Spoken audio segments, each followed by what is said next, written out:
ഗുജറാത്ത് വംശഹത്യാവേള ഇനിയാണ് ദേശാഭിമാനി വമിപ്പിക്കുന്ന ഏറ്റവും വലിയ വിഷം. അതായത് ഞാൻ കഴിഞ്ഞ ദിവസം പറഞ്ഞല്ലോ, അതായത് ഗോദ്രയിൽ തീവണ്ടി കത്തിച്ചത് ഈ പറയുന്ന മുസ്ലിം തീവ്രവാദികളാണ് എന്നുള്ള പരമപ്രധാനമായ കാര്യം, കോടതി അതിൽ 11 പേരെ വധശിക്ഷയ്ക്ക് വിധിച്ച കാര്യം മനഃപൂർവ്വം പറയാതിരുന്ന ദേശാഭിമാനി വീണ്ടും ആ മരിച്ചുപോയ, വെണ്ണീരായി പോയ, കത്തിക്കരിഞ്ഞു പോയ ആ 10-20ഓളം കുട്ടികളെയും 10-15 സ്ത്രീകളെയും ബാക്കിയുള്ള പുരുഷന്മാരെയും ഏതാണ്ട് 59 തീർത്ഥാടകരെ 59 തീർത്ഥാടകരുടെ ആ കത്തിക്കരിഞ്ഞ ചാരത്തിൽ കയറി നിന്ന് ദേശാഭിമാനി അർമാദിക്കുകയാണ് കേട്ടോ. ദേശാഭിമാനി എഴുതിയെന്താണെന്നറിയോ? ഇങ്ങനെ എഴുതണമെങ്കിൽ തൊലിക്കട്ടി കുറച്ചൊന്നും പോരാ. ഇതിനൊക്കെ ചെയ്യേണ്ടത് നല്ല മുളകരച്ച് തേക്കുകയാണ്. തെരണ്ടിവാരുകൊണ്ടുള്ള അടിയൊന്നും ഇത് പോരാ. കാരണം ഞാൻ വായിച്ചു തരാം. കാരണം ഇത് ദേശാഭിമാനി ഒരുപാട് ആൾക്കാർ വാങ്ങുന്നുണ്ടെങ്കിലും എത്ര പേര് വായിക്കുന്നുണ്ടെന്നുള്ളത് നമുക്കറിയാലോ. ഏതായാലും നിങ്ങളൊന്ന് കേൾക്കണം, വളരെ രസകരമാണ് ദേശാഭിമാനിയുടെ ഈ നറേഷൻ.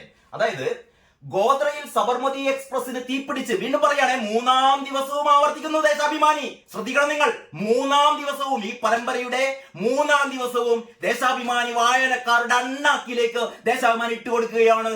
ട്രെയിൻ തീപിടിച്ചു.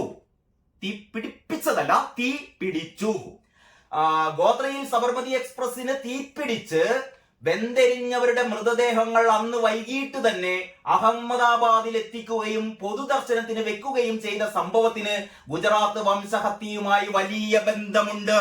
ദേശാഭിമാനി ചൂണ്ടിക്കാണിക്കുന്നതെന്നറിയോ? ഈ കത്തിക്കരിഞ്ഞു പോയ 59 പേരുടെ കത്തിക്കരിഞ്ഞ മൃതദേഹം അഹമ്മദാബാദിൽ പൊതുദർശനത്തിന് വെച്ചത് ശരിയായില്ല. ഹിന്ദുക്കളെ കത്തിച്ച് കൊല്ലും, പക്ഷേ അവരുടെ മൃതദേഹം പോലും പൊതുദർശനത്തിന് വെക്കരുത് എന്ന് ഒരു ഉള്ളുപ്പുമില്ലാതെ, ഒരു മനസാക്ഷി കുത്തുമില്ലാതെ ദേശാഭിമാനി പറയുകയാണ്. ഗുജറാത്ത് കലാപത്തിന് വഴിവെച്ചത് ഇവരുടെ മൃതദേഹങ്ങൾ പൊതുദർശനത്തിന് വെച്ചതായിരുന്നു. അപ്പോൾ ഈ കൂട്ടക്കൊലയെ ന്യായീകരിച്ച് അവസാനം കുറ്റം മുഴുവൻ ഈ കൊല്ലപ്പെട്ട, തീവെച്ച് കൊന്ന ആ പാവം കുട്ടികളുടെ, ആ പാവം സ്ത്രീകളുടെ, അവരുടെ തലയിൽ ആ മൃതദേഹങ്ങൾ ചൂണ്ടിക്കാണിക്കുകയാണ്. ഗുജറാത്ത് കലാപത്തിന്, ഗുജറാത്ത് വർഗീയ കലാപത്തിന് ഇവരുടെ ഭാഷയിൽ ഗുജറാത്ത് വംശീയ ഹത്യക്ക് വഴി തെളിയിച്ചത് ആ കത്തിക്കരിഞ്ഞ മൃതദേഹങ്ങൾ അപ്പോൾ തന്നെ എടുത്തുകൊണ്ട് പോകേണ്ടതായിരുന്നില്ലേ? ഹിന്ദുക്കളുടെ മൃതദേഹങ്ങൾ പൊതുദർശനത്തിന് വെച്ചു എന്ന് പറയുന്നതാണ് നിങ്ങൾ ചെയ്ത ഏറ്റവും വലിയ തെറ്റ് എന്ന് ഒരു ഉളുപ്പുമില്ലാതെ ഈ വൃത്തികെട്ട പത്രം പറയുന്നു. എന്ത് തോന്നുന്നു നിങ്ങൾക്ക്? 59 പേരെ കത്തിക്കാം, അതിലൊരു പ്രശ്നവുമില്ല, ഞങ്ങൾ കത്തിക്കും. പക്ഷെ അവരുടെ മൃതദേഹങ്ങൾ നിങ്ങൾ പൊതുദർശനത്തിന് വെക്കരുത്. നിങ്ങൾ പൊതുദർശനത്തിന് മൃതദേഹങ്ങൾ വെച്ചു എന്നുള്ളതാണ് ഏറ്റവും വലിയ തെറ്റ്. നിങ്ങൾ അകത്തിടേണ്ടതാണ്. നിങ്ങൾ എങ്ങനെയാണ് കണ്ടുവെക്കുക? ഹിന്ദുക്കളെ കൊന്നാൽ, ഹിന്ദുക്കളെ കത്തിച്ചാൽ അതുമായി പോയിക്കൊള്ളണം. ഈ കാഴ്ചകളിൽ നിന്ന്, അല്ലെങ്കിൽ പൊതുജനങ്ങളുടെ കാഴ്ചകളിൽ നിന്ന് മാറിപ്പോയിക്കൊള്ളണം. ആരെയും അറിയിക്കരുത്. ഈ രീതി ഇത് കമ്മ്യൂണിസ്റ്റ് എന്താ പറയാ, ഏകാധിപത്യ രാഷ്ട്രങ്ങളിലൊക്കെ നടക്കുന്ന പോലെയാണ്. ഞങ്ങൾ കൊല്ലും, കത്തിക്കും, പക്ഷെ അതിനെപ്പറ്റി മിണ്ടിപ്പോകരുത്, മൃതദേഹം പ്രദർശനത്തിന് വെക്കരുത്. അതാണത്രേ ഈ ഗുജറാത്ത് വംശഹത്യയിലേക്ക് വഴി തെളിയിച്ചത്. വംശഹത്യ എന്ന് പറയുന്നത് ഇവരുടെ ടേമാണ്, ഞാനല്ല പറയുന്നത്. വംശഹത്യ അല്ല എന്ന് പലയാവർത്തി ഞാൻ പറഞ്ഞു. സംഘർഷങ്ങൾ കത്തിപ്പടരാനുള്ള പ്രധാന കാരണമായി ഈ നടപടിയെ വിലയിരുത്തുന്നവരുണ്ട്. സംഘർഷം കത്തിപ്പടരാനിടയാക്കിയത് ദേശാഭിമാനി പറയുകയാണ്. ഈ പത്രം പറയുന്നു, സംഘർഷം, അവിടെ കലാപം പടരാനിടയാക്കിയത് ആ ട്രെയിനിൽ 59 പേരെ പെട്രോൾ ഒഴിച്ച് പച്ചക്ക് കത്തിച്ചതല്ല. അതല്ല, അവരുടെ മൃതദേഹം, അവരുടെ കത്തിക്കരിഞ്ഞ മൃതദേഹം നിങ്ങൾ പൊതുദർശനത്തിന് വെച്ചു. അത് തെറ്റാണ്. ഞങ്ങൾ കത്തിക്കും, പക്ഷെ നിങ്ങളത് പൊതുദർശനത്തിന് വെക്കരുത്. അങ്ങനെ ഒരു ആരോപണം ഉണ്ടായിരുന്നു അത്രേ, അങ്ങനെ ഒരു വിലയിരുത്തൽ ഉണ്ടായിരുന്നു അത്രേ. ആ തീരുമാനമെടുത്തത് ആരാണ്? അന്ന് അഹമ്മദാബാദ് പോലീസ് കമ്മീഷണറായിരുന്ന PC പാണ്ഡ്യയുടെ മൊഴിപ്രകാരം ആ തീരുമാനമെടുത്തത് ഏറ്റവും മുകളിലുള്ളവർ ആയിരുന്നു. അപ്പോൾ ഈ പൊതുദർശനത്തിന് മൃതദേഹങ്ങൾ വെക്കാനുള്ള തീരുമാനമെടുത്തത് മുകളിലുള്ളവരായിരുന്നു. ഇൻവെർട്ടഡ് കോമയിലാണ് ദേശാഭിമാനി പറയുന്നത് മുകളിലുള്ളവർ. ആരാണ് മുകളിലുള്ളവർ? ദൈവമല്ല എന്ന് പറഞ്ഞാൽ ഉദ്ദേശിച്ചത് മുകളിലുള്ളവർ എന്ന് പറഞ്ഞ ഇൻവെർട്ടഡ് കോമ എന്ന് പറഞ്ഞാൽ നരേന്ദ്രമോദിയാണ് എന്നാണ് ഈ പത്രം വീണ്ടും പറയുന്നത്. എന്ന് പറഞ്ഞാൽ ഈ മൃതദേഹങ്ങൾ പൊതുദർശനത്തിന് വെക്കാൻ ഉത്തരവിട്ടത് മുഖ്യമന്ത്രിയാണ്. അങ്ങനെ കലാപം ഉണ്ടാക്കാൻ വേണ്ടി, അങ്ങനെ വളഞ്ഞ വഴിക്ക് വീണ്ടും നരേന്ദ്രമോദിയിലേക്ക് വിരൽ ചൂണ്ടുകയാണ് ഈ നെറികെട്ട പത്രം. ആ തീരുമാനം എടുത്തത് ആരാണ്? അന്ന് അഹമ്മദാബാദ് പോലീസ് കമ്മീഷണറായിരുന്ന PC പാണ്ഡ്യയുടെ മൊഴി പ്രകാരം ആ തീരുമാനമെടുത്തത് ഏറ്റവും മുകളിലുള്ളവരായിരുന്നു. ആ തീരുമാനമെടുത്തത് മുഖ്യമന്ത്രിയാകാം എന്നാണ് അന്ന് ആഭ്യന്തര സഹമന്ത്രിയായിരുന്ന ഗോർദൻ സദാഫിയ നാനാവതി കമ്മീഷൻ മുമ്പാകെ നൽകിയ മൊഴി. നാനാവതി കമ്മീഷൻ മുമ്പാകെ നൽകിയ മൊഴി അത് മുഖ്യമന്ത്രിയാകാം എന്നൊരു മൊഴിയുണ്ട് എന്നും കൂടി ദേശാഭിമാനി കണ്ടെത്തിയിരിക്കുന്നു. ഇനി 2002 ഫെബ്രുവരി 27 ശേഷമുള്ള 3 ദിവസം കൊലയാളി സംഘങ്ങളെ സംബന്ധിച്ചിടത്തോളം എന്തിനും ഏതിനും ലൈസൻസ് കിട്ടിയ ദിവസങ്ങളായിരുന്നു. പോലീസ് പലപ്പോഴും കാഴ്ചക്കാരായിരുന്നു എന്ന് ദൃക്സാക്ഷി മൊഴികളുണ്ട്. വീണ്ടും വീണ്ടും ആവർത്തിക്കുകയാണ്. സുപ്രീം കോടതി നിരാകരിച്ച കാര്യം വീണ്ടും വീണ്ടും വീണ്ടും ഈ പത്രം എഴുന്നള്ളിക്കുകയാണ്. പോലീസ് കാഴ്ചക്കാരായി, അതിന് പിന്നിൽ പ്രവർത്തിച്ചത് നരേന്ദ്രമോദിയാണ് എന്ന് വീണ്ടും വീണ്ടും കള്ളത്തരം പറഞ്ഞുകൊണ്ടിരിക്കുന്നു. ഇനി ഇതിൽ കൂടുതൽ ഞാൻ എന്ത് പറയാനാണ്? ഇങ്ങനത്തെ ഒരു പത്രം, യഥാർത്ഥത്തിൽ ഈ പത്രമാണ് ഇങ്ങനെ ഒരു വിഭാഗത്തെ, ഇവിടുത്തെ ഹൈന്ദവ വിഭാഗത്തിന്റെ മുറിവിൽ ഇങ്ങനെ എന്താ പറയാ മുളകരച്ച് തേക്കുന്ന പണിയാണ് ദേശാഭിമാനി ചെയ്യുന്നത് കേട്ടോ. എന്നിട്ട് പറയുന്നു ഞങ്ങൾ വലിയ, എന്നോട് പറയിപ്പിക്കേണ്ട ബാക്കി. എല്ലാവർക്കും നമസ്കാരം. ഇന്നത്തെ പത്ര വിശേഷത്തിലേക്ക് സ്വാഗതം. നമ്മൾ ഇന്നലെ ദേശാഭിമാനിയുടെ എമ്പുരാൻ തുറന്നുവിട്ട ഭൂതത്തിന്റെ രണ്ടാമത്തെ പരമ്പര ഇന്നലെ നമ്മൾ ചർച്ച ചെയ്തു. അപ്പൊ ഞാൻ പറഞ്ഞിരുന്നു ഇന്ന് 3-ാം ദിവസം ഒരുപക്ഷെ നമുക്ക് പ്രതീക്ഷിക്കാം ഗോദ്രയിലെ തീവെപ്പ്, ഗോദ്രയിൽ ആ തീവണ്ടി കത്തിച്ചതിനെ കുറിച്ച് ഒരുപക്ഷെ ഇന്ന് അല്ലെങ്കിൽ ഈ പരമ്പര അവസാനിക്കുന്നതിന് മുമ്പ് ദേശാഭിമാനി എഴുതുമോ എന്ന് ചോദിച്ചിരുന്നു. ഏതായാലും നമുക്കത് പരിശോധിക്കാം. ഇതാണ് ഇന്നത്തെ ദേശാഭിമാനി പത്രം. 1-ാം പേജ് മുഴുവനും അറിയാലോ, പാർട്ടി കോൺഗ്രസ്. അതിലേക്ക് വരാം. പാർട്ടി കോൺഗ്രസിനെ കുറിച്ച് ഒരുപാട് പറയാനുണ്ട്, അത് നമുക്ക് അടുത്ത വീഡിയോയിലാവട്ടെ. ഇന്നത്തെ ദേശാഭിമാനിയുടെ 7-ാമത്തെ പേജിലാണ് എമ്പുരാൻ തുറന്നുവിട്ട ഭൂതം. എമ്പുരാൻ തുറന്നുവിട്ട ഭൂതം എന്ന് പറയുന്ന പരമ്പരയുടെ 3-ാം ഭാഗം മുകളിൽ തന്നെയാണ് കേട്ടോ. മോദിക്ക്, അതിന്റെ തലക്കെട്ട് ഇങ്ങനെയാണ്, കാണുന്നുണ്ട് എല്ലാവരും.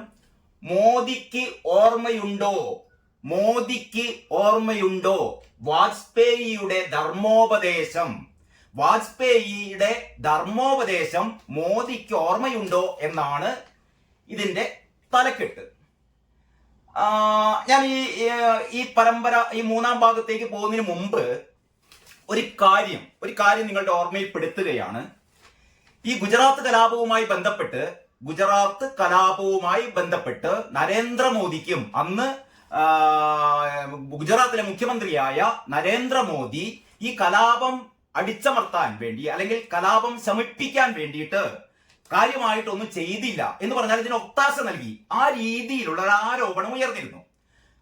നരേന്ദ്രമോദിയും മുഖ്യമന്ത്രിയുടെ ഓഫീസും പ്രധാനപ്പെട്ട ഉദ്യോഗസ്ഥരും ഒന്നും, പ്രത്യേകിച്ചും പോലീസിനോട് ഒരു എന്താ പറയാ ഇടപെടണ്ട, മാറി നിൽക്കണം എന്ന രീതിയിലുള്ള നിർദ്ദേശം ഉണ്ടായിരുന്നു എന്ന് അക്കാലത്ത് ഒരു ആരോപണം ഉണ്ടായിരുന്നു.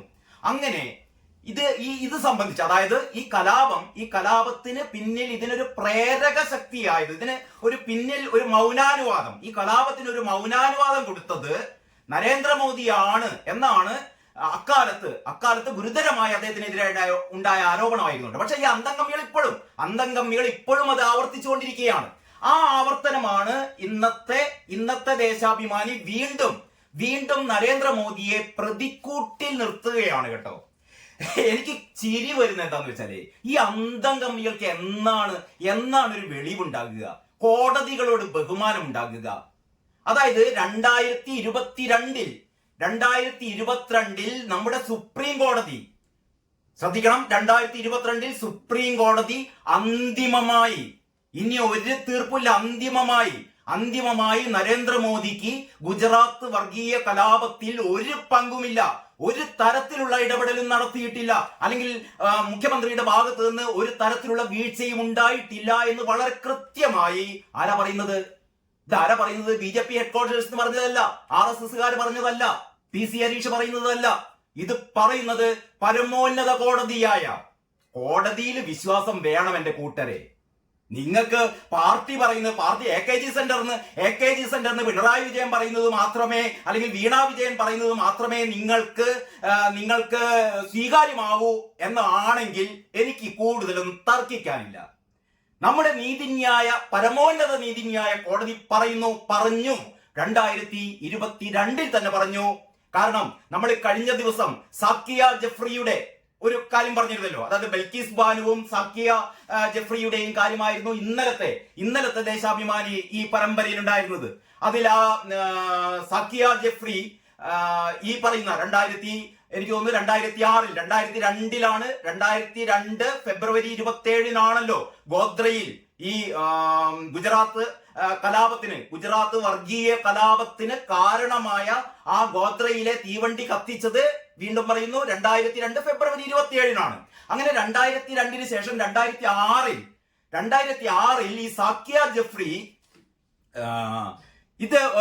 ഈ സംഭവത്തിന് പിന്നിൽ മുഖ്യമന്ത്രി നരേന്ദ്രമോദിയുടെ ഇടപെടലുണ്ട്, അല്ലെങ്കിൽ അദ്ദേഹത്തിന്റെ ഭാഗത്ത് നിന്ന് ഗുരുതരമായ വീഴ്ചയുണ്ടായി എന്നൊക്കെ പറഞ്ഞിട്ട് അവര് ഈ വിചാരണ കോടതിയിൽ കേസ് രജിസ്റ്റർ ചെയ്തിരുന്നു. അങ്ങനെയാണ് അതിനുശേഷം ഹൈക്കോടതിയിലും സുപ്രീം കോടതിയിലും ഒക്കെ പോയി അവസാനം സുപ്രീം കോടതി തന്നെ ഒരു സ്പെഷ്യൽ ഇൻവെസ്റ്റിഗേഷൻ ടീമിനെ നിയമിച്ചിരുന്നു. അതായത് ഈ കാര്യം അന്വേഷിക്കാൻ സാക്കിയ ജെഫ്രി കൊടുത്ത ഈ ഒരു പരാതി, ഇതിനെ സംബന്ധിച്ച് എന്താണ് യഥാർത്ഥത്തിൽ ഇവിടെ സംഭവിച്ചത്, അന്നത്തെ മുഖ്യമന്ത്രിയായ നരേന്ദ്രമോദിയുടെ ഭാഗത്ത് നിന്ന് എന്തെങ്കിലും വീഴ്ചയുണ്ടായോ, അല്ലെങ്കിൽ മുഖ്യമന്ത്രിയുടെ ഓഫീസിന്റെ ഭാഗത്ത് നിന്ന്, ഉദ്യോഗസ്ഥരുടെ ഭാഗത്ത് നിന്ന്, പോലീസിന്റെ ഭാഗത്ത് നിന്ന് എന്തെങ്കിലും വീഴ്ചയുണ്ടായോ എന്ന് പരിശോധിക്കാൻ വേണ്ടിയിട്ട് സുപ്രീം കോടതി ഒരു SIT സ്പെഷ്യൽ ഇൻവെസ്റ്റിഗേഷൻ ടീമിനെ ഏർപ്പെടുത്തിയിരുന്നു. സുപ്രീം കോടതിയുടെ നിരീക്ഷണത്തിൽ ആ SIT നടത്തിയ അന്വേഷണത്തെ തുടർന്ന് എനിക്ക് തോന്നുന്നു 2006 കൊടുത്തിട്ട് 2008 അവർ ആദ്യമായി ആദ്യമായി ആ റിപ്പോർട്ട് സുപ്രീം കോടതി സമർപ്പിക്കുന്നത്. എന്ന് പറഞ്ഞാൽ നരേന്ദ്രമോദിയുടെ ഓഫീസിനോ ഉദ്യോഗസ്ഥർക്കോ പോലീസിനോ ഇതിൽ ഒരു വീഴ്ചയും സംഭവിച്ചിട്ടില്ല എന്ന് വളരെ ക്ലിയർ കട്ടായ അവരുടെ ജഡ്ജ്മെന്റ്, അല്ലെങ്കിൽ അവരുടെ നിരീക്ഷണം, അല്ലെങ്കിൽ അവരുടെ റിപ്പോർട്ട്, ഈ സ്പെഷ്യൽ ഇൻവെസ്റ്റിഗേഷൻ ടീമിന്റെ റിപ്പോർട്ട് സുപ്രീം കോടതി കൊടുക്കുകയും സുപ്രീം കോടതിക്ക് അത് ബോധ്യപ്പെടുകയും ചെയ്തു. എന്നിട്ടും സക്കിയ ജാഫ്രി നിർത്തിയില്ല. ശരിക്ക് ഈ സക്കിയ ജാഫ്രി മാത്രമല്ല, അതിന്റെ പിന്നിൽ ടെസ്റ്റാസ് എദൽവാദ്, നിങ്ങൾക്കറിയാലോ, മനുഷ്യാവകാശ പ്രവർത്തക എന്ന് മേനി നടിക്കുന്ന ടെസ്റ്റാസ് എദൽവാദ് ഉൾപ്പെടെയുള്ള മനുഷ്യാവകാശ പ്രവർത്തകർ ഒരുപാട് പേര് ഈ സക്കിയ ജാഫ്രിയെ വീണ്ടും നിർബന്ധിച്ച് ഇവര് ഇതങ്ങനെ ക്ലോസ് ചെയ്യാൻ പാടില്ല, വീണ്ടും അന്വേഷിക്കണം എന്ന് പറഞ്ഞ് വീണ്ടും പുനരന്വേഷണം നടത്തി. എന്ന് പറഞ്ഞാൽ 2008 ഈ റിപ്പോർട്ട് സമർപ്പിച്ചിട്ട് വീണ്ടും പലതവണ ഈ സുപ്രീം കോടതി വീണ്ടും ഇത് റിവ്യൂ ചെയ്യാൻ ആവശ്യപ്പെട്ടു. വീണ്ടും ഈ റിവ്യൂ ഒക്കെ വന്നു കഴിഞ്ഞിട്ടും ഏറ്റവും അവസാനം 2022 3 വർഷം മുമ്പ് 2022 ഫൈനൽ ജഡ്ജ്മെന്റ് വന്നു. ഇതിൽ നരേന്ദ്രമോദിക്ക് ഒരു പങ്കുമില്ല എന്ന് സുപ്രീം കോടതിയുടെ ഫൈനൽ ജഡ്ജ്മെന്റ് വന്നു. എന്നിട്ടും നമ്മുടെ സഖാക്കളുടെ അന്തംകമ്മികളുടെ ഈ ചവറ് പത്രത്തിന് ബോധ്യമായിട്ടില്ല. ഇവർക്ക് ബോധ്യമാകണമെങ്കിൽ AKG സെന്ററിൽ നിന്ന് പറയണം. ഇവർക്ക് ബോധ്യമാകണമെങ്കിൽ അത് കാരണഭൂതം പറയണം. കാരണഭൂതം പറഞ്ഞാലേ ഇവർക്കത് ബോധ്യമാകുകയുള്ളൂ. അതായത് ഈ പരമ്പരയിൽ ഉടനീളം അവര് ഈ ആരോപണത്തിന്റെ കുന്തവൻ എന്ന് പറഞ്ഞാൽ ഗുജറാത്ത് കലാപത്തിന് പിന്നിൽ ഇതിൽ വംശീയ കലാപം എന്നാണ് കേട്ടോ പറയുന്നത്. ഗുജറാത്ത് വംശീയ കലാപം എന്നാണ് ഇതിൽ പറയുന്നത്.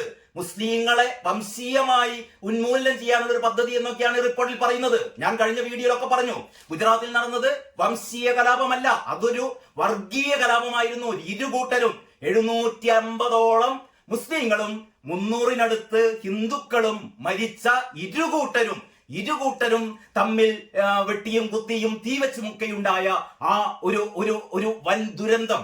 പക്ഷേ ദേശാഭിമാനി പറഞ്ഞുകൊണ്ടേയിരിക്കുന്നു ഇത് വംശീയ ഹത്യയാണ്. അപ്പോൾ ഇപ്പോഴും ഇന്ന് 2025-ലും ഈ എന്താ എമ്പുരാൻ തുറന്നു വിട്ട ഭൂതം എന്ന് പറയുന്ന പരമ്പരയുടെ 3-ാം ഭാഗത്തും ദേശാഭിമാനി പറയുകയാണ് സുപ്രീം കോടതിയുടെ പുല്ലുവില. സുപ്രീം കോടതിയൊക്കെ ദേശാഭിമാനിക്ക് സുപ്രീം കോടതി പറഞ്ഞാലൊന്നും ദേശാഭിമാനി കേൾക്കില്ല. ഇപ്പോഴും ദേശാഭിമാനി പറയാണ് നരേന്ദ്രമോദിയാണ് ഇതിന് പിന്നിൽ എന്ന് കൃത്യമായി പറയുന്നില്ല, പിന്നിലെന്ന് സംശയിക്കപ്പെടുന്നു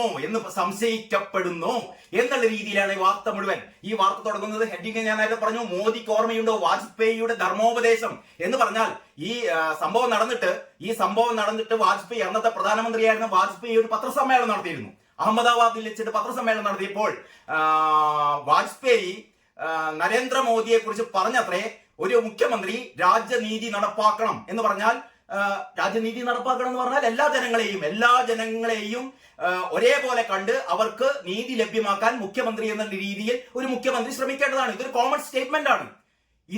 ഇതാണ് ആദ്യം തന്നെ ദേശാഭിമാനി ഇതിന്റെ തുടക്കം പറയുന്നത്. ഞാനത് വായിക്കാം. വളരെ രസകരമാണ് സംഭവം കേട്ടോ.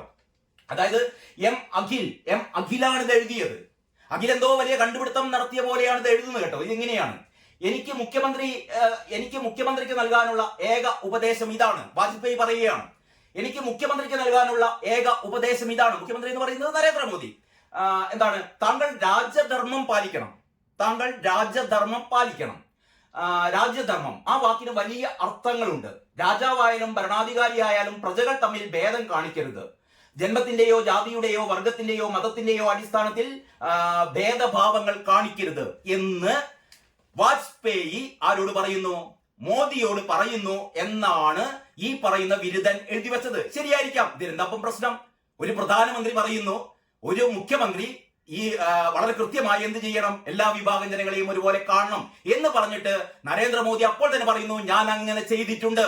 ഈ കലാപകാലത്ത് ഈ ഗോദ്രയിലെ അതിനീചമായ ഗോദ്രയുണ്ടായ അതിക്രൂരമായ ഈ സംഭവത്തിന് ശേഷമുണ്ടായ ഈ വർഗീയ കലാപത്തിൽ ഞാൻ വളരെ കൃത്യമായി എന്റെ നിലപാടുകൾ എന്ന് പറഞ്ഞാൽ ഒരു ജാതി മത വ്യത്യാസം കൂടാതെ ഒരു തരത്തിലുള്ള വ്യത്യാസങ്ങളും കൂടാതെ വളരെ കൃത്യമായിട്ട് തന്നെ ഞാൻ എന്റെ പങ്കുവഹിച്ചിട്ടുണ്ട്. രാജ്യനീതി ഞാൻ പാലിച്ചിട്ടുണ്ട് എന്ന് അപ്പോൾ തന്നെ നരേന്ദ്രമോദി ഉത്തരം പറയുകയും ചെയ്തു. എന്നിട്ട് ഇത് പറയുകയാണ് കേട്ടോ. ഒന്ന് നരേന്ദ്രമോദിനെ കുത്തിയിട്ടാണ് പറയുന്നത്.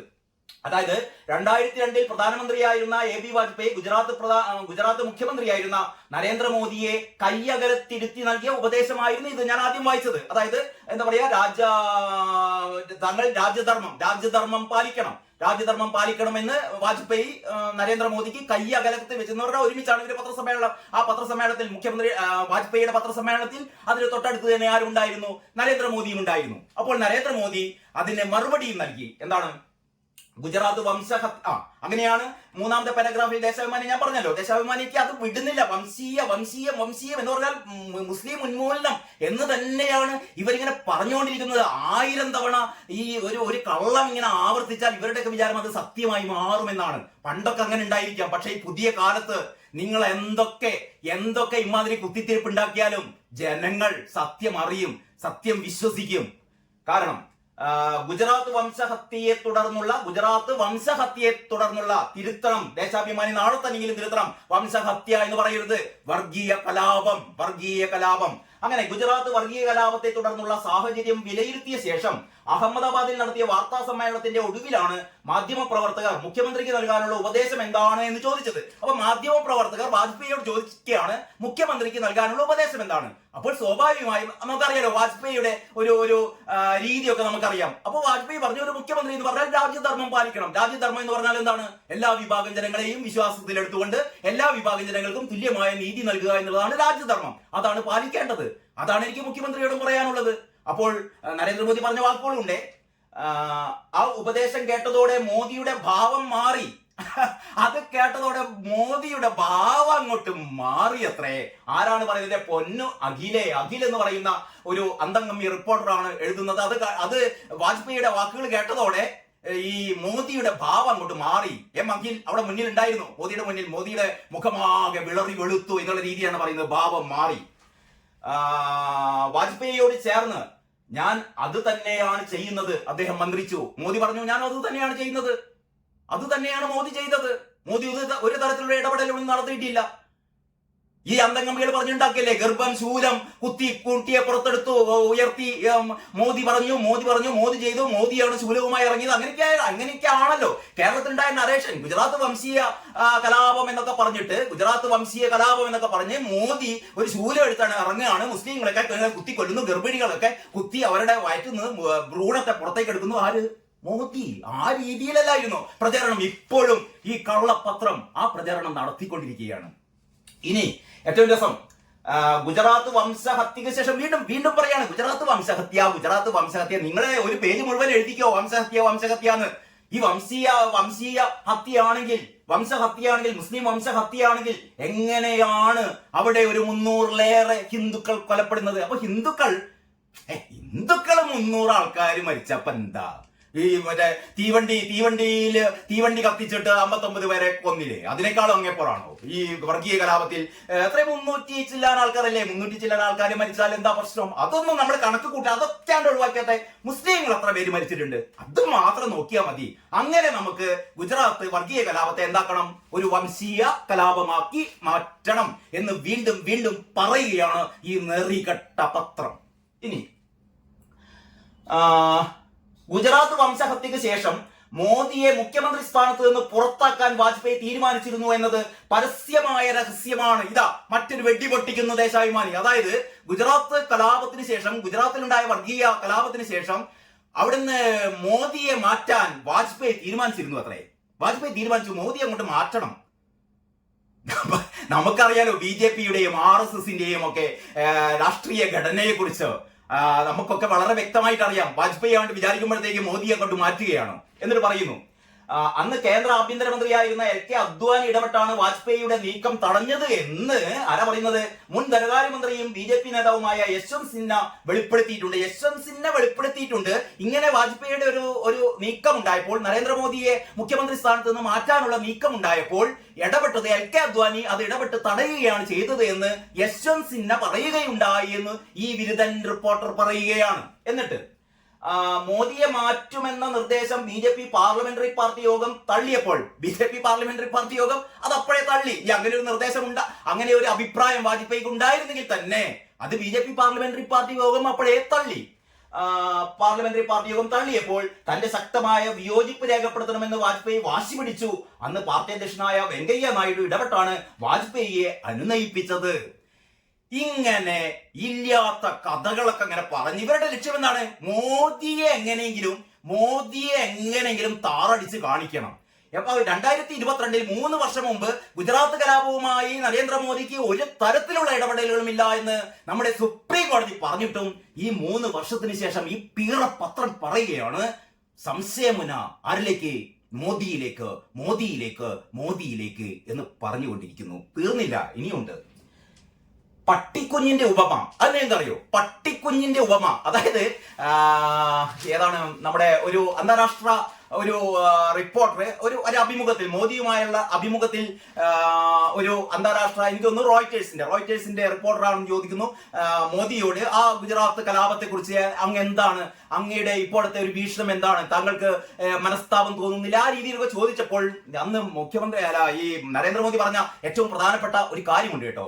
ഞാനൊരു കാറിൽ പോകുമ്പോ ആ കാർ ഒരു പട്ടിക്കുഞ്ഞിന്റെ മുകളിൽ കയറിയാൽ പോലും ഞാനല്ല കാർ ഓടിക്കുന്നത്, ഞാൻ പിൻസീറ്റിൽ ഇരിക്കുകയാണ്, എങ്കിൽ പോലും ആ കാറ് ഒരു പട്ടിക്കുഞ്ഞിന്റെ മേലെ തട്ടിയാൽ പോലും എനിക്ക് നോവും. ഇതെമ്മാതിരി വളച്ചൊടിച്ചിട്ട് പട്ടിയായിട്ട് ഗുജറാത്തിലെ മുസ്ലിങ്ങളെ നരേന്ദ്രമോദി ചിത്രീകരിച്ചു എന്നുള്ള രീതിയിലൊക്കെ നേരത്തെ ഒരുപാട് പ്രചരണങ്ങൾ വന്നിരുന്നു. അത് ഓർമ്മിപ്പിക്കുകയാണ് ദേശാഭിമാനി വീണ്ടും. അതായത് പട്ടിക്കുഞ്ഞിന്റെ ഉപമ, അങ്ങനെ ഒരു ടൈറ്റിലും കൊടുത്തിട്ടുണ്ട്, പട്ടിക്കുഞ്ഞിന്റെ ഉപമ. എന്നിട്ട് പറയുകയാണ്, സംഘർഷങ്ങൾ നിയന്ത്രിക്കാൻ കഴിയാത്തതിൽ വിഷമമുണ്ടോ? അതായിരുന്നു ചോദ്യം. സംഘർഷങ്ങൾ നിയന്ത്രിക്കാൻ കഴിയാത്തതിൽ വിഷമമുണ്ടോ? ഇത്രയും ജീവനുകൾ നഷ്ടപ്പെട്ടതിൽ ഖേദമുണ്ടോ? തുടങ്ങിയ ചോദ്യങ്ങൾ ചില മാധ്യമങ്ങൾ മോദിയോട് പല കാലങ്ങളിൽ ഉന്നയിച്ചിട്ടുണ്ട്. 2013 റോയിറ്റേഴ്സിന്റെ ഞാൻ നേരത്തെ പറഞ്ഞില്ലേ, റോയിറ്റേഴ്സിന്റെ വാർത്താ ഏജൻസിയുമായുള്ള അഭിമുഖത്തിൽ ഈ ചോദ്യത്തിന് മോദിയുടെ മറുപടി വിവാദ കൊടുങ്കാറ്റ് ഉയർത്തിയതേ മോദി ഇത്രയേ പറഞ്ഞിട്ടുള്ളൂ. അത് ഇതിൽ പറയുന്നുണ്ട്. ഞാൻ യാത്ര ചെയ്യുന്ന കാർ ഒരു പട്ടിക്കുഞ്ഞിന്റെ മുകളിൽ കയറിയാൽ വിഷമമുണ്ടാകില്ലേ? കാറിന്റെ പിൻസീറ്റിലാണ് ഞാനെങ്കിലും വിഷമം ഉണ്ടാകും. മുഖ്യമന്ത്രി ആയാലും അല്ലെങ്കിലും ഞാനും മനുഷ്യനാണ്, വിഷമം ഉണ്ടാകും എന്നായിരുന്നു മറുപടി. വളരെ വളരെ പ്ലെയിനായ വളരെ സിമ്പിളായ ഒരു മറുപടിയാണ്. ഞാൻ കാറിൽ പോകുമ്പോൾ ആ കാർ ഒരു പട്ടിക്കുഞ്ഞിന്റെ മേലെ തട്ടിയാൽ എനിക്ക് വിഷമം ഉണ്ടാവും. ഞാൻ മുഖ്യമന്ത്രി ആയാലും അല്ലെങ്കിലും ഞാനൊരു സാധാരണ മനുഷ്യനാണെങ്കിലും എപ്പോഴും ഒരു സാധാരണ മനുഷ്യനുണ്ടാകുന്ന ആ വികാരം എനിക്കുണ്ടാകും. അപ്പൊ തീർച്ചയായും ഗുജറാത്ത് കലാപത്തിൽ, വർഗീയ കലാപത്തിൽ ഇത്രയും മനുഷ്യർ മരിക്കുമ്പോൾ തീർച്ചയായും എനിക്ക് മനസ്താപം ഉണ്ടാകും. അതല്ലാതെ ഞാൻ ഇവിടെ ആഹ്ലാദിച്ചിരിക്കുകയാണോ? അപ്പോ ഈ ഒരു റോയിറ്റേഴ്സിന്റെ ലേഖകൻ ഒരു കുത്തിയുള്ള മുനവച്ചുള്ള ഒരു ചോദ്യത്തിന് നരേന്ദ്രമോദി വളരെ വളരെ നിഷ്കളങ്കമായി അദ്ദേഹം മറുപടി പറഞ്ഞതുപോലും അന്ന് വിവാദങ്ങൾ ഉയർത്തിയിരുന്നു, വിവാദ കൊടുങ്കാറ്റ് ഉയർത്തിയിരുന്നു. ആ വിവാദ കൊടുങ്കാറ്റ് വീണ്ടും ഒരിക്കൽ കൂടി ദേശാഭിമാനി ഓർമ്മിപ്പിക്കുകയാണ്. പിന്നെ അത് കഴിഞ്ഞിട്ട് ഗുജറാത്ത് വംശഹത്യാവേള ഇനിയാണ് ദേശാഭിമാനി വമിപ്പിക്കുന്ന ഏറ്റവും വലിയ വിഷം. അതായത് ഞാൻ കഴിഞ്ഞ ദിവസം പറഞ്ഞല്ലോ, അതായത് ഗോദ്രയിൽ തീവണ്ടി കത്തിച്ചത് ഈ പറയുന്ന മുസ്ലിം തീവ്രവാദികളാണ് എന്നുള്ള പരമപ്രധാനമായ കാര്യം, കോടതി അതിൽ 11 പേരെ വധശിക്ഷയ്ക്ക് വിധിച്ച കാര്യം മനഃപൂർവ്വം പറയാതിരുന്ന ദേശാഭിമാനി വീണ്ടും ആ മരിച്ചുപോയ, വെന്ത് വെണ്ണീരായി പോയ, കത്തിക്കരിഞ്ഞു പോയ ആ 10-20ഓളം കുട്ടികളെയും 10-15 സ്ത്രീകളെയും ബാക്കിയുള്ള പുരുഷന്മാരെയും ഏതാണ്ട് 59 തീർത്ഥാടകരെ, 59 തീർത്ഥാടകരുടെ ആ കത്തിക്കരിഞ്ഞ ചാരത്തിൽ കയറി നിന്ന് ദേശാഭിമാനി അർമാദിക്കുകയാണ് കേട്ടോ. ദേശാഭിമാനി എഴുതിയെന്താണെന്നറിയോ? ഇങ്ങനെ എഴുതണമെങ്കിൽ തൊലിക്കട്ടി കുറച്ചൊന്നും പോരാ. ഇതിനൊക്കെ ചെയ്യേണ്ടത് നല്ല മുളകരച്ച് തേക്കുകയാണ്. തെരണ്ടിവാരുകൊണ്ടുള്ള അടിയൊന്നും ഇത് പോരാ. കാരണം ഞാൻ വായിച്ചു തരാം. കാരണം ഇത് ദേശാഭിമാനി ഒരുപാട് ആൾക്കാർ വാങ്ങുന്നുണ്ടെങ്കിലും എത്ര പേര് വായിക്കുന്നുണ്ടെന്നുള്ളത് നമുക്കറിയാലോ. ഏതായാലും നിങ്ങളൊന്ന് കേൾക്കണം, വളരെ രസകരമാണ് ദേശാഭിമാനിയുടെ ഈ നറേഷൻ.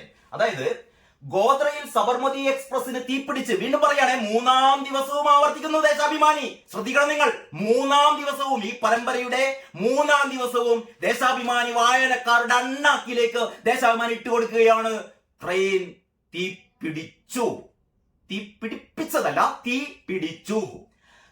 ഗോദ്രയിൽ സബർമതി എക്സ്പ്രസിന് തീപിടിച്ച് വെന്തെരിഞ്ഞവരുടെ മൃതദേഹങ്ങൾ അന്ന് വൈകിട്ട് തന്നെ അഹമ്മദാബാദിൽ എത്തിക്കുകയും പൊതുദർശനത്തിന് വെക്കുകയും ചെയ്ത സംഭവത്തിന് ഗുജറാത്ത് വംശഹത്യയുമായി വലിയ ബന്ധമുണ്ട്. ദേശാഭിമാനി ചൂണ്ടിക്കാണിക്കുന്നതെന്നറിയോ? ഈ കത്തിക്കരിഞ്ഞുപോയ 59 പേരുടെ കത്തിക്കരിഞ്ഞ മൃതദേഹം അഹമ്മദാബാദിൽ പൊതുദർശനത്തിന് വെച്ചത് ശരിയായില്ല. ഹിന്ദുക്കളെ കത്തിച്ച് കൊല്ലും, പക്ഷേ അവരുടെ മൃതദേഹം പോലും പൊതുദർശനത്തിന് വെക്കരുത് എന്ന് ഒരു ഉള്ളുപ്പുമില്ലാതെ, ഒരു മനസാക്ഷി കുത്തുമില്ലാതെ ദേശാഭിമാനി പറയുകയാണ്. ഗുജറാത്ത് കലാപത്തിന് വഴിവെച്ചത് ഇവരുടെ മൃതദേഹങ്ങൾ പൊതുദർശനത്തിന് വെച്ചതായിരുന്നു. അപ്പോൾ ഈ കൂട്ടക്കൊലയെ ന്യായീകരിച്ച് അവസാനം കുറ്റം മുഴുവൻ ഈ കൊല്ലപ്പെട്ട, തീവെച്ച് കൊന്ന ആ പാവം കുട്ടികളുടെ, ആ പാവം സ്ത്രീകളുടെ, അവരുടെ തലയിൽ ആ മൃതദേഹങ്ങൾ ചൂണ്ടിക്കാണിക്കുകയാണ്. ഗുജറാത്ത് കലാപത്തിന്, ഗുജറാത്ത് വർഗീയ കലാപത്തിന് ഇവരുടെ ഭാഷയിൽ ഗുജറാത്ത് വംശീയ ഹത്യക്ക് വഴി തെളിയിച്ചത് ആ കത്തിക്കരിഞ്ഞ മൃതദേഹങ്ങൾ അപ്പോൾ തന്നെ എടുത്തുകൊണ്ട് പോകേണ്ടതായിരുന്നില്ലേ? ഹിന്ദുക്കളുടെ മൃതദേഹങ്ങൾ പൊതുദർശനത്തിന് വെച്ചു എന്ന് പറയുന്നതാണ് നിങ്ങൾ ചെയ്ത ഏറ്റവും വലിയ തെറ്റ് എന്ന് ഒരു ഉളുപ്പുമില്ലാതെ ഈ വൃത്തികെട്ട പത്രം പറയുന്നു. എന്ത് തോന്നുന്നു നിങ്ങൾക്ക്?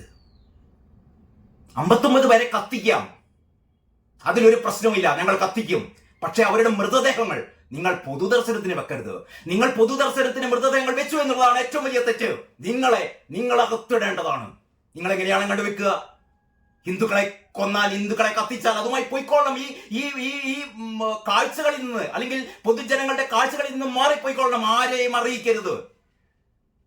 ഈ രീതി ഇത് കമ്മ്യൂണിസ്റ്റ് എന്താ പറയാ, ഏകാധിപത്യ രാഷ്ട്രങ്ങളിലൊക്കെ നടക്കുന്ന പോലെയാണ്. ഞങ്ങൾ കൊല്ലും, കത്തിക്കും, പക്ഷെ അതിനെപ്പറ്റി മിണ്ടിപ്പോകരുത്, മൃതദേഹം പ്രദർശനത്തിന് വെക്കരുത്. അതാണത്രേ ഈ ഗുജറാത്ത് വംശഹത്യയിലേക്ക് വഴി തെളിയിച്ചത്. വംശഹത്യ എന്ന് പറയുന്നത് ഇവരുടെ ടേമാണ്, ഞാനല്ല പറയുന്നത്. വംശഹത്യ അല്ല എന്ന് പലയാവർത്തി ഞാൻ പറഞ്ഞു. എന്നിട്ട് പറയുകയാണ്, പൊതുദർശനത്തിന് വയ്ക്കുകയും ചെയ്ത സംഭവത്തിന് ഗുജറാത്ത് വംശഹത്യയുമായി വലിയ ബന്ധമുണ്ട്. സംഘർഷങ്ങൾ കത്തിപ്പടരാനുള്ള പ്രധാന കാരണമായി ഈ നടപടിയെ വിലയിരുത്തുന്നവരുണ്ട്. സംഘർഷം കത്തിപ്പടരാനിടയാക്കിയത് ദേശാഭിമാനി പറയുകയാണ്. ഈ പത്രം പറയുന്നു, സംഘർഷം, അവിടെ കലാപം പടരാനിടയാക്കിയത് ആ ട്രെയിനിൽ 59 പേരെ പെട്രോൾ ഒഴിച്ച് പച്ചക്ക് കത്തിച്ചതല്ല. അതല്ല അവരുടെ മൃതദേഹം, അവരുടെ കത്തിക്കരിഞ്ഞ മൃതദേഹം നിങ്ങൾ പൊതുദർശനത്തിന് വെച്ചു. അത് തെറ്റാണ്. ഞങ്ങൾ കത്തിക്കും, പക്ഷെ നിങ്ങളത് പൊതുദർശനത്തിന് വെക്കരുത്. അങ്ങനെ ഒരു ആരോപണം ഉണ്ടായിരുന്നു അത്രേ. അങ്ങനെ ഒരു വിലയിരുത്തൽ ഉണ്ടായിരുന്നു അത്രേ. ആ തീരുമാനമെടുത്തത് ആരാണ്? അന്ന് അഹമ്മദാബാദ് പോലീസ് കമ്മീഷണറായിരുന്ന PC പാണ്ഡ്യയുടെ മൊഴിപ്രകാരം ആ തീരുമാനമെടുത്തത് ഏറ്റവും മുകളിലുള്ളവരായിരുന്നു. അപ്പോൾ ഈ പൊതുദർശനത്തിന് മൃതദേഹങ്ങൾ വെക്കാനുള്ള തീരുമാനമെടുത്തത് മുകളിലുള്ളവരായിരുന്നു. ഇൻവെർട്ടർ കോമയിലാണ് ദേശാഭിമാനി പറയുന്നത്. മുകളിലുള്ളവർ ആരാണ്? മുകളിലുള്ളവർ ദൈവമല്ല എന്ന് പറഞ്ഞാൽ ഉദ്ദേശിച്ചത് മുകളിലുള്ളവർ എന്ന് പറഞ്ഞ ഇൻവെർട്ടർ കോമ എന്ന് പറഞ്ഞാൽ നരേന്ദ്രമോദിയാണ് എന്നാണ് ഈ പത്രം വീണ്ടും പറയുന്നത്. എന്ന് പറഞ്ഞാൽ ഈ മൃതദേഹങ്ങൾ പൊതുദർശനത്തിന് വെക്കാൻ ഉത്തരവിട്ടത് മുഖ്യമന്ത്രിയാണ്. അങ്ങനെ കലാപം ഉണ്ടാക്കാൻ വേണ്ടി, അങ്ങനെ വളഞ്ഞ വഴിക്ക് വീണ്ടും നരേന്ദ്രമോദിയിലേക്ക് വിരൽ ചൂണ്ടുകയാണ് ഈ നെറികെട്ട പത്രം. ആ തീരുമാനം എടുത്തത് ആരാണ്? അന്ന് അഹമ്മദാബാദ് പോലീസ് കമ്മീഷണറായിരുന്ന PC പാണ്ഡ്യയുടെ മൊഴി പ്രകാരം ആ തീരുമാനമെടുത്തത് ഏറ്റവും മുകളിലുള്ളവരായിരുന്നു. ആ തീരുമാനമെടുത്തത് മുഖ്യമന്ത്രിയാകാം എന്നാണ് അന്ന് ആഭ്യന്തര സഹമന്ത്രിയായിരുന്ന ഗോർദൻ സദാഫിയ നാനാവതി കമ്മീഷൻ മുമ്പാകെ നൽകിയ മൊഴി. അത് മുഖ്യമന്ത്രിയാകാം എന്നൊരു മൊഴിയുണ്ട് എന്നും കൂടി ദേശാഭിമാനി കണ്ടെത്തിയിരിക്കുന്നു. ഇനി 2002 ഫെബ്രുവരി 27 ശേഷമുള്ള 3 ദിവസം കൊലയാളി സംഘങ്ങളെ സംബന്ധിച്ചിടത്തോളം എന്തിനും ഏതിനും ലൈസൻസ് കിട്ടിയ ദിവസങ്ങളായിരുന്നു. പോലീസ് പലപ്പോഴും കാഴ്ചക്കാരായിരുന്നു എന്ന് ദൃക്സാക്ഷി മൊഴികളുണ്ട്. വീണ്ടും ആവർത്തിക്കുകയാണ്. സുപ്രീം കോടതി നിരാകരിച്ച കാര്യം വീണ്ടും ഈ പത്രം എഴുന്നള്ളിക്കുകയാണ്. പോലീസ് കാഴ്ചക്കാരായി, അതിന് പിന്നിൽ പ്രവർത്തിച്ചത് നരേന്ദ്രമോദിയാണ് എന്ന് വീണ്ടും കള്ളത്തരം പറഞ്ഞുകൊണ്ടിരിക്കുന്നു.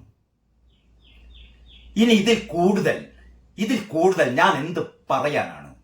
ഇങ്ങനത്തെ ഒരു പത്രം, യഥാർത്ഥത്തിൽ ഈ പത്രമാണ് ഇങ്ങനെ ഒരു വിഭാഗത്തെ, ഇവിടുത്തെ ഹൈന്ദവ വിഭാഗത്തിന്റെ മുറിവിൽ ഇങ്ങനെ എന്താ പറയാ മുളകരച്ച് തേക്കുന്ന പണിയാണ് ദേശാഭിമാനി ചെയ്യുന്നത് കേട്ടോ.